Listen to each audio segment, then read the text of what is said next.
So I, 18 male, live with my grandparents right now. I turned 18 a few weeks ago and chose to move out of my dad's house. Things are not so good between us. We lost our mom when I was 7 and my brother was 6. Dad remarried within a year of mom dying and moved stepmom in with us after 7 months.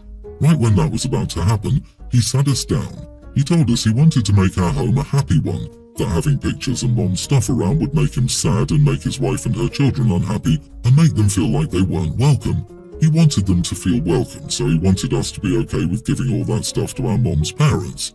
My brother cried and I asked if we couldn't keep some pictures. Dad told us he wanted us to get on board and wanted them gone for the sake of the new family. We gave in because we felt like we had no choice. My brother told Dad it made him sad. Dad said he didn't want that, but he did want us to be okay with it someday. When Dad's wedding came up, he said he wanted us to hold hands with our step-siblings and he wanted us to present a united front as a family. I told him no way. He told me kids sometimes have to do stuff they don't want because their parents want them to do it and would make others happy. So we did that. Then he wanted us to stop talking about mom so much. Stepmom felt we were trying to tell her she wasn't our new mom. Her kids felt like we were excluding them from stuff. So he emphasized what he wanted a lot with that. A lot of stuff has come up where he wanted us to do something or change things from being willing to babysit to wanting me to do family trees with the current family instead of my actual family, meaning including mom but not including steps.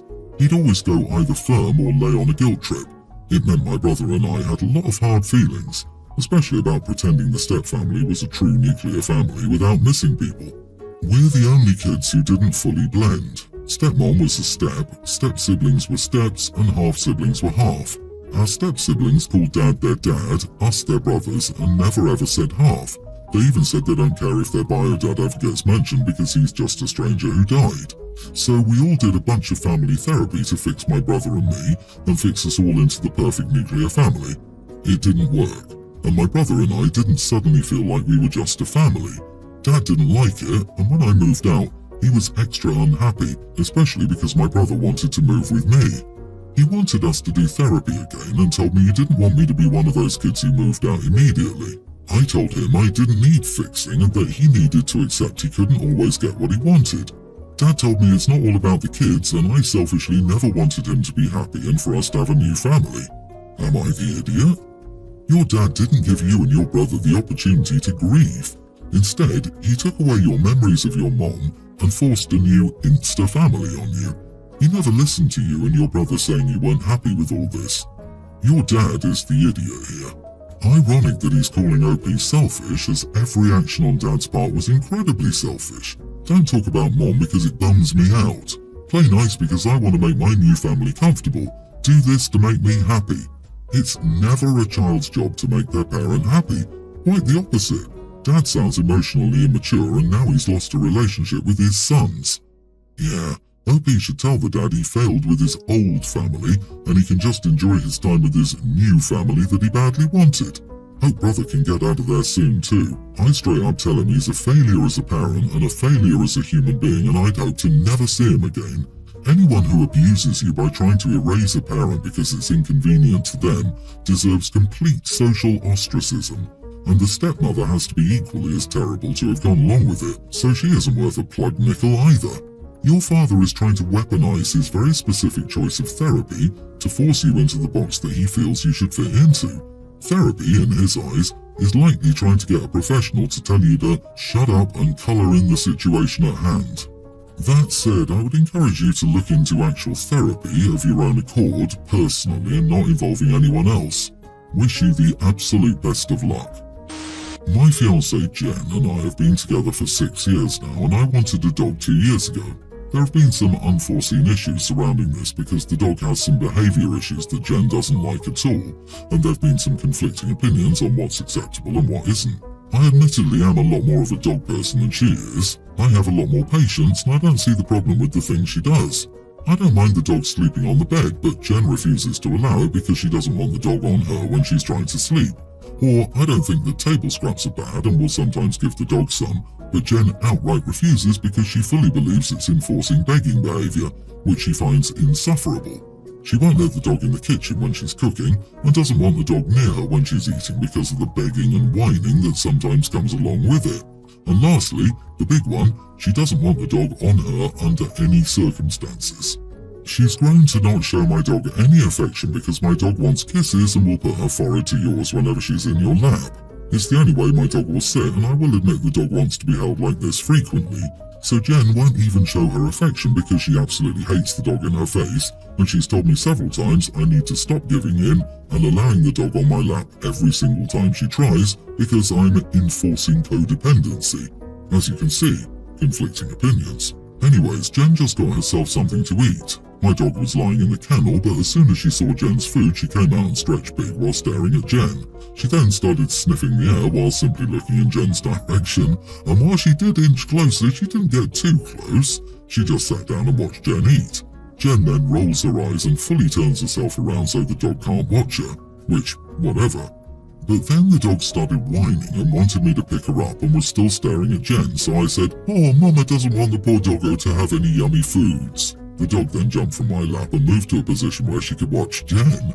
Before I could even say anything to correct the dog, Jen said, "You have about 2 damn seconds to get your dog away from me and stop enforcing the behaviors you know I hate, or I'm gone." I told her she was a stupid psycho for treating the dog like this, and if she just waited 2 damn seconds, I would have gotten the dog from her. Instead, she got up, threw her food away, and locked herself away in our shared bedroom and will not come out. Am I the idiot? I'm so sick and tired of all the coddlers who treat their dogs like damn people. It's an animal. It's your inferior. It's your job to train it to behave, or everyone else will be worse off. You are the idiot, OP. Your fiancé didn't just blow up on you the first time it happened. You were well aware of her feelings and ignored them, causing her to blow up. You baby talked to the pup when she was already annoyed, further upsetting her, and deliberately moved the dog so it was back in front of her at eye level when the whole point of her turning around in the first place was so she didn't have to look at it. I'm a dog person and love my dogs. OP's different viewpoint is the wrong viewpoint. The whole guilt your partner using the doggo voice thing is pretty damn childish as well. Giving a dog table scraps, encouraging begging, and encouraging behavior you know your fiancé hates is a good way to get rid of your fiancé. Calling her a psycho means she's probably leaving. I think you'll have to choose between your dog and your girlfriend if she hasn't decided to end things already. At least you found out about your incompatibilities before the wedding. Update, she just handed me her ring, said she saw the post and made the decision, and left after saying she was getting a U-Haul to move her crap. Whatever. OMG, apparently it's whatever, so I guess OP didn't care about her that much. Like he didn't drive her nuts and ignore her valid concerns. Like she's not justified in dumping him for his continued disrespect of her and then calling her a stupid psycho. Yikes. He just wanted to be told he was right. I bet to throw it in her face. Good call, Jen. This idiot does not respect you whatsoever. My male 28 wife Sandra, 27, and her family are from Spain. Her parents and her 3 siblings, Ricardo, Anna and Bruno, live here in the US too with their respective families. Everyone but Bruno, who's the youngest, is married. As they're from a different culture, they do some stuff that we would consider weird in America, one of which is giving a kiss on the cheek as a hi. I've grown used to doing it, so I don't mind it until now. Around 2 months ago, maybe a bit more, Bruno called the whole family to tell us he was gay. I congratulated Bruno, as did everyone else. We had a good time with family after that, but this is when my problem came. Bruno said in front of everyone that if I wasn't married to his sister, he would jump on me. Everyone laughed, but it was certainly uncomfortable for me. Later, he doubled down by saying I have a cute butt. Might I add that Anna's husband was there too, and Bruno said nothing to him, only me. When Sandra and I came back home, I tried speaking about how uncomfortable his joke had made me feel, but she just brushed me off by saying that Bruno always jokes like that. She doesn't see why now is different. The next time we saw each other, soon after that because their family is very close, was at our home. Bruno had come to pick up my eldest 2 kids to take them to a baseball game.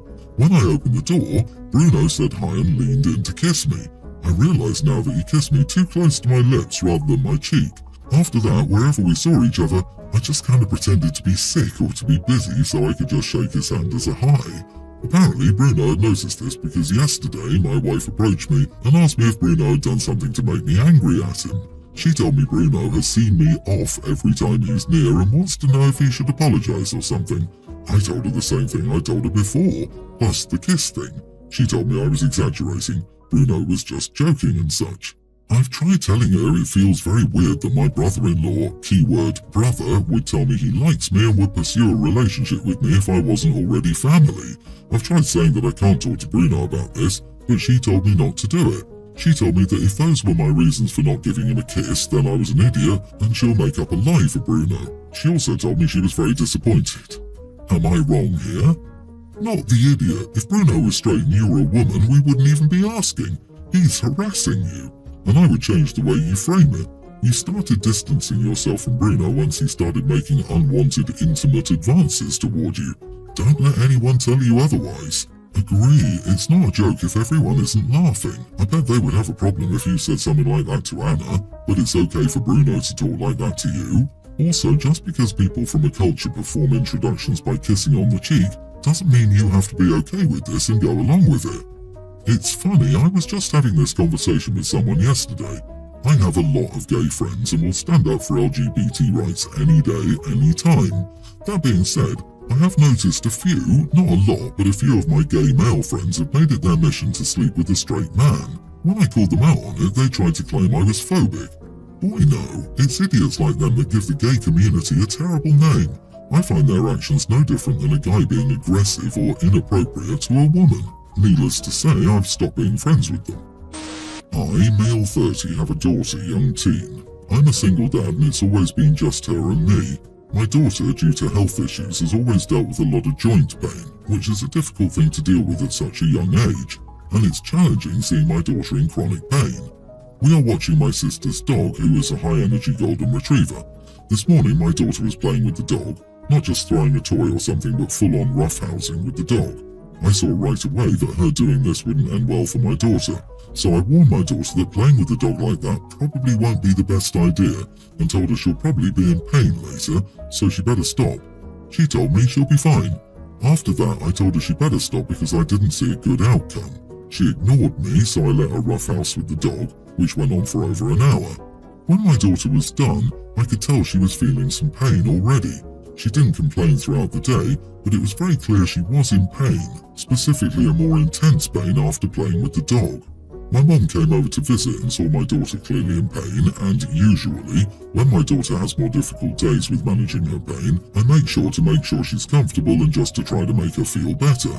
Well, today my daughter wasn't willing to tell me she was in pain, so I wasn't about to start comforting her if she was trying to act like everything was fine. I explained that to my mom and she got upset and told me I needed to grow up and stop being a stubborn idiot just because my daughter didn't listen to me. So, am I the idiot? You are the idiot. For Pete's sake, your daughter wanted to play with a dog. My heart aches for your daughter that such a simple joy as playing with a dog causes her significant pain. Would it really be so awful to show empathy and care for her when you can tell she's in pain even if she doesn't say it? It seems like you were withholding comfort from her until she gave you the "I told you so" moment you were looking for. I was the kid with chronic pain. It was so hard. You just want to do normal things, but you pay for them every time. Sometimes you do them anyway, even if rationally it might not be wise because you have to get joy somewhere. Living with chronic pain can be a really difficult and frankly depressing existence. Be kind to your daughter. Boy, you really know how to suck the joy out of a moment. She can still learn her lesson and feel loved and supported at the same time. You just go hug her and tell her with love, compassion and a bit of humour, you played a little rough, huh? She's young and just wanted to feel normal for a little while, even if she knew she'd pay for it later. It's not rational, but again, she's young and has to deal with this, and a stubborn know-it-all father. Even if you comfort her, she's still being punished. She's in pain. I live near my college with 2 roommates in an apartment, Emily and Kate. We're all 20s and female. The conflict is mainly between Emily and me. So for context, my mom and I call each other every day, and usually a couple of times a day. It's nothing major. I call her when I'm walking back from one of my classes, she calls me when she's making lunch, I call her before I go to bed, etc. The calls combined aren't ever more than 30 minutes. It's mainly just to check in with each other in our spare time. She doesn't go crazy if I don't call at all. She just assumes I'm busy and we text each other good night. My roommate Emily always had something to say about it, and I always brushed it off because she's also my friend, so I just assumed it was her being annoying for fun. Anyway, she tells me, It's really weird you still call your mom every day. It's like you have some unresolved issues or something. I look at her and point out that she hasn't spoken to her parents since we've been back in school from winter break and hasn't seen them in over 3 months. I say, if anything, you might have some mommy issues since you've been ignoring her for 3 months now. Now both she and Kate, who's always been closer to Emily than me, are saying that I overstepped and people can have different relationships with their parents. But in my head, if they say that, she doesn't have to comment that I call my mom too much. Am I the idiot here? Not the idiot. They opened the door to this convo by commenting on your relationship with your mother. It's hypocritical for them to be upset when you comment on her relationship with her mother. And I'm no therapist, but it sure sounds like your relationship with your mom is healthier than Emily's for sure. If I didn't talk to my parents for about 3 weeks, they would call me to make sure I wasn't dead or arrested. 3 months is nuts. Agree, Emily definitely isn't fine with that low amount of contact because she would have just gone about her day with a different strokes mindset. Instead, she went out of her way to try to convince OP that her closeness with her mom is wrong and that something is wrong with her and to be more like her. Emily wants OP's relationship with her mom to mirror her own so she can be convinced her own lack of relationship with her parents is right, so she doesn't have to feel bad about it. It's actually sad since she could easily use that energy to get their relationship to a level of contact that actually makes her happy. Instead, she's just trying to convince the rest of the world that they're wrong and she's right and normal. Not the idiot, and you're lucky to have a relationship like that with your mom.